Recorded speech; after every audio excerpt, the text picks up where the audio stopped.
All right, well, I'm officially asleep, even though I'm up recording it because I had an unfortunate cramp that decided to wake me up. And so I figured as I woke up and then took a look at my notifications, something was brought to my attention, and figured as I wait for my cramp to completely pass and then possibly put some salve on it, I would go ahead and provide this coverage just so I don't forget, because I know I'll forget, and it's going to go live in about 2.5 hours. So I figured, why not?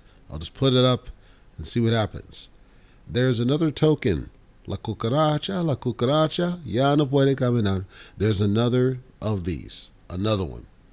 And it didn't surprise me that there's another one. So let me just say, it's not that I'm surprised, more disappointed. I'm really disappointed to see another one of these this soon. And this one is probably the most egregious so far. I think it's starting to get almost to be a parody. This one, I'm going to share it because, again, it is, at least for the purposes of comparison, identical to the ones that have come before. That being Seifu, that being Titano, that being Robros, that being Libero, and so on. And I want to go ahead and put it out and let you know about it. And if you want to take a look at it, you are free to. I'm not going to go too deep. So I hope this won't take too long because it looks pretty by the book as far as I can tell. This one's called Quanterra. Quanterra.finance with 2 R's. So, as I said, it is identical to these other ones in that it's promoting an unrealistic APY. And the APY makes a false claim about being the highest fixed APY in the protocol, which of course isn't true because we saw Forever Financial, which technically still exists. So right off the bat, Quanterra tells a lie. And I understand what they were trying to do, but right off the bat tells a lie. When you look at this site, now there's a couple of things. First of all, and if any of them are listening, I doubt they will, but if any of them are listening, I can tell you guys are not new to this. And it's probable that somebody on your team is associated with Seifu, and maybe that's the case. So I can't say because I don't know who's behind the team. And I got some issues with other things, but when you look at the site and you instantly can see that all they did was straight up copy the Seifu site and then just move stuff around. That's what they did, including the faulty, completely inaccurate chart or matrix around competitive advantages. It's essentially a carbon copy of this. All of them I can tell when they're copying because they always say that Libero has no auto burn, but it does. It's an automatic burn. The automatic burn happens on a regular basis. It's there. Yes, it is. When they say no sustainable rebasing, but yet Libero is the one that's been the most stable, and they're saying no, we know they don't know what the hell they're talking about. When they say Libero doesn't have an insurance fund, when it clearly has a BUSD insurance wallet that's openly available on the site that you can see and you can track, and they distribute excess from. When they say there's no auto liquidity, despite the fact that there's a table right on Libero's site that tells you that they do burn to liquidify. When they say things like no minting code, and they're saying, well, no, Titano has minting code, and as of the contract that was, yes, that's true. However, changes had been made over time, as far as I understood. Now, maybe that didn't happen. The point is, a lot of what we're seeing in this table was inaccurate, and they copied the inaccurate table instead of going through and vetting the answers to make sure they were true. I know what some of you are thinking. You're thinking, I can't prove it. You're thinking, there's no way I can verify that it's a copy. Here's where I'm about to shoot you down. Under FAQs, if you scroll down, the FAQs, the questions that are asked, are the exact same questions on the Seifu site. Literally the same questions with simply a copy and replace put in for their name versus Seifu. How do I know it? I'm still Futter, right? How do I know that it's still a copy paste? If you click on how do I know this isn't a rug pull, the paragraph is exactly identical to the paragraph under Seifu, including the math that's presented, with the exception of a .5 on one of the numbers. But it's the exact same paragraph. It is a copy-paste website. Ironically, I just talked about this on Terrarium, which is uploading right now as we speak. But it is a copy-paste website. It obviously is a copy-paste website. It's almost an insult to see it that they didn't even take the time to rethink the numbers and change the verbiage and simplify stuff down and adjust the questions. Like if I were going to cheat somebody and I was going to at least use another website as a baseline, I'm at least going to not be so transparently oblivious to the fact that, look, it's a copy. I don't understand the common sense lack of common sense when I see this kind of a thing, and how somebody can look themselves in the face and think that this makes any sense. How can somebody publish this and think somebody's not going to catch it? It's obvious what they're doing. They're banking on the exposure through Pink Sale because they're doing a fair launch through Pink Sale, which I'll get to in a second. They're banking on that exposure, and they're assuming that nobody's going to catch on. The problem is their ad, which runs on PooCoin, clearly tells you, oh, you missed out on Libero and Titano and Seifu. You guys are idiots because you don't understand that by doing that, you're telling people to go look at those projects, and that might actually gut your project. Nevertheless, it's a copy of Seifu. It's clearly a copy of Seifu, and it doesn't make sense why you chose to copy Seifu. I don't understand why you thought that was a good idea. I have no idea why you would do that. Let me keep going. Near the bottom, they have social media, Twitter, Discord, GitHub, the GitHub deal with the code, Medium, and then, of course, Telescam, everybody's favorite Telescam. Here's the funny business. The social media icons they don't consistently work. And you're like, what the heck do you mean? When I render this page on my tablet, the icons work.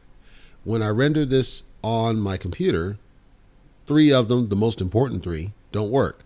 That being Discord, GitHub, and Medium. Don't work. I believe they have a Reddit as well. That doesn't work either on the computer, which doesn't make any sense. There's no reason why I should not be seeing what I expect to see when I click it. It should just work, and yet it does not work, and I'm not really sure why that is. Now, going a little bit further into this, there's allegedly an audit and a KYC. Here's the problem. This allegedly says it was audited and KYC'd by a firm called Analytics. Analytics has got to be the most ghetto, quote unquote, audit I've ever seen in my life. There's all sorts of typos in here, spelling issues in here. It's not a full audit. They don't tell you what they reviewed. It's a high-level thing, copy-paste to the code. Like, they could have built this themselves. They could have wrote this and made up this firm out of thin air, and it's actually them, and then presented it like it's an audit firm. Because I'm looking at this, and I don't see any sort of credibility in this at all. They have a table that talks about code-based things and, Oracle calls. Oracle's database, for those who don't know. Front-running bots and all that. None of this is going to help you as an investor. These are all things that go to the efficiency of the execution, not whether or not this thing's a dang scam. And in the front of it, they even straight up say, well, there's nothing we can do if they decide to scam this. And nothing we can do if they yank the liquidity and sell off tokens or exit scam. And there's nothing we can do if they rug pull it. And there's nothing we can do if you have any losses. Nothing we can do on this. Now, true that audit firms can't know if it's a very intelligent scam. This is true. However, when you present a very ghetto audit report, it doesn't really tell you anything, doesn't go into details about the responses, doesn't go into detail about what you actually looked at, doesn't go to individual code snippets that you reviewed, and the thing is 6 pages deep or whatnot. I don't have any confidence in what you call an audit. So that's already a problem. But even the location of the button for the audit is in the same place as Seifu's with RugDoc. And if you heard me, I don't really rate RugDoc either, but the button's in the same place as where on Seifu's is. That FAQ is the exact same questions as Seifu's. Paragraphs that answer the FAQs are the exact same Seifu's. Somebody on social media chimed in and said, why is your white paper a copy of Web3, which is another token, by the way? The so-called white paper is the garbage Git book. And it looks like, yes, they indeed took copy snippets and just overwrote the text in their favor, but it's obviously a copy of other material that they tweaked to fit their needs. And the fact that it's not a PDF, they're already on my hit list with an S because, as you heard me say, and as we've needed to prove on past tokens, if you don't give me a PDF, I can't hold you accountable. You can go and start creatively editing and tweaking things, and that just pisses me off. So I don't rate their white paper. I don't rate the site at all because it's a copy of something else. Social media buttons that intermittently work and seem like they don't work on certain devices, which makes no sense, but all magically the telescam just works perfectly, and all it is. And then, of course, the cherry on the top of this whole business. So they did the fair launch. It's not a pre-sale. It's a fair launch via pink sale. In a perfect world, the pink sale as a fair launch should avoid the kinds of things we saw with Forever Financial. Apparently, allegedly, liquidity's locked and all this stuff, and they claim that they don't have any dev wallets. They claim that they don't have any way to take the money. This may or may not be true. I don't see that it is or isn't. It's hard to tell because, again, they're getting very creative with how they do a lot of this stuff. Because it's a copy of a site, there's no real way to know exactly what's going on here. Since they're clearly positioning Telescam, it's not the only one because I see other icons and I was able to get there from the tablet. I don't know what the heck's going on, why the desktop doesn't work. And the fact that they didn't bother doing any testing on their website to make sure it rendered correctly all the way around and the code is apparently buggy gives me some pause. But the fact that they're pushing Telescam as the upfront, that's a red flag. Up jump. Of course, the garbage white paper, that's a red flag. The fact that it's a copy, that's a red flag. Like there's red flags all over this thing.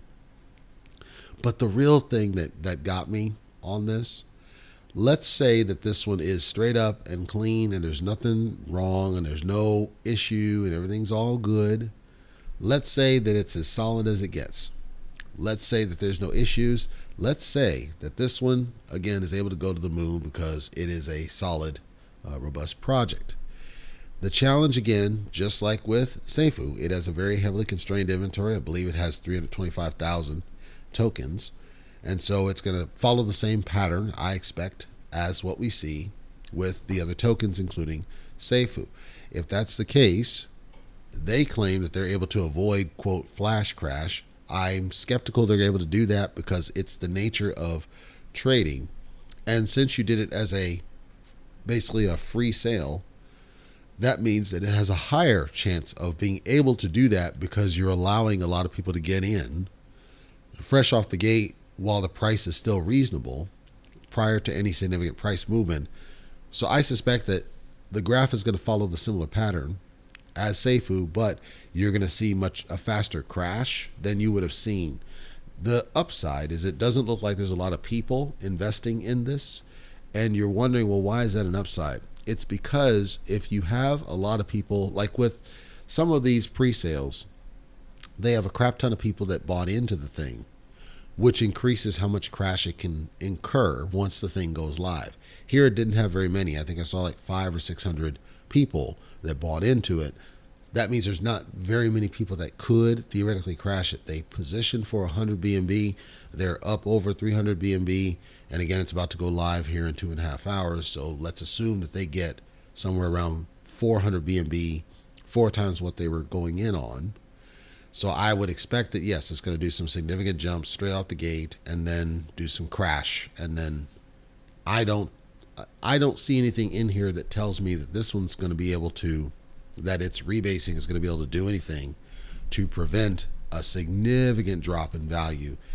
It's hard to tell when because it's going to just take some time. But I do think it's going to be kind of a pain. And for a lot of people that bought in after the fact, when they see that green candle is what I mean. When they see that, no, this is jumping, going crazy, price is moving, and gets to the hundreds of dollars, because it's easily going to get to the hundreds of dollars. And then they buy in off the green candle and then get wrecked, just like with Seifu. I expect that to happen. I expect it to be pretty quick to happen, and we'll just have to see exactly what that looks like. I'm not saying that it's a scam, but there's so much scammy behavior behind it with the copy of a website business with a garbage white paper that's not really a white paper.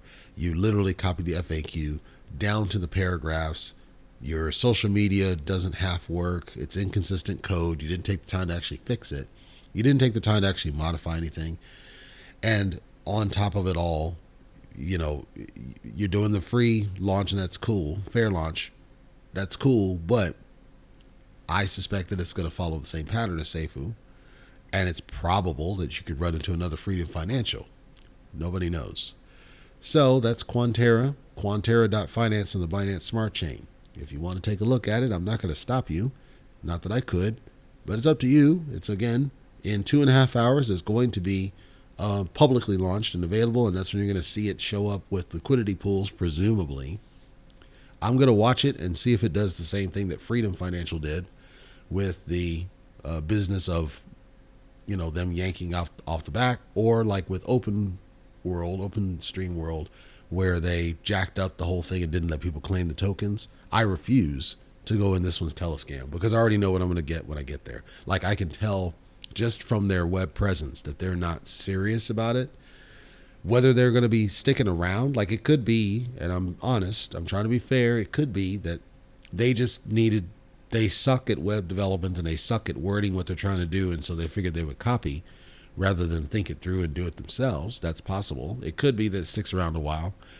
I don't think so. I suspect that it's my theory. I could be way wrong, but my theory, it's going to launch and it will have its initial jumps and pumps, and then it'll crash. And at some point in the future, they're either going to do an exit scam. They claim not to have any dev wallets, but we can't definitively prove it, can we? There's no liquidity pool, so I'm optimistic that's the case, but there's no way to know. Like, we can look at blockchain all we care to, but we don't know because it's a fair sale and it's available in pink sale. There's no real way to know who's getting what, right? You could have whitelists on the pink sale side that we don't see. So they could have been distributing tokens via that outlet. I did look at the contract on blockchain on BSC Scan. I do see that there were some tokens distributed to different wallets, but for all I know, these could be wallets for a specific purpose, like for a liquidity pools or something else. It's hard. You can't tell. There's no way to know.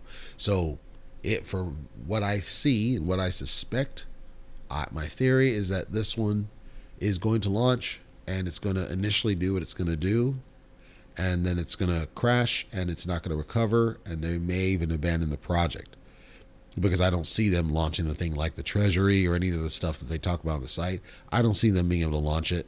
I don't see them being able to pull it off. It sounds like smoke and mirrors to me. I hope they prove me wrong. If they hear this and they want the smoke, they're welcome to come on the show and talk it out. But I'm not optimistic at what I see, and we'll have to see when it launches here in 2 hours and 20 minutes, what it looks like. And obviously you should expect to see the graph go haywire initially with green candles as it launches. And then I suspect the initial crash will happen. There's always going to be, because they did a little bit of a marketing outreach, so there's always going to be some FOMO pump when it initially launches. So I expect that. I just don't expect it to be able to sustain itself. And with these mystery wallets that received a certain number of tokens, which could be legitimate, but the point is, number of wallets received a certain number of tokens. We'll have to wait and see on what this all does and how this all pans out. Quanterra.finance on the Binance Smart Chain. Take a look if you choose, and I will check in on it after it launches and provide probably a follow-on once I gotten a chance to watch it for a while. And again, I'm willing to give it a fair chance. They've already given me a bad feeling with what they did with the website and everything else.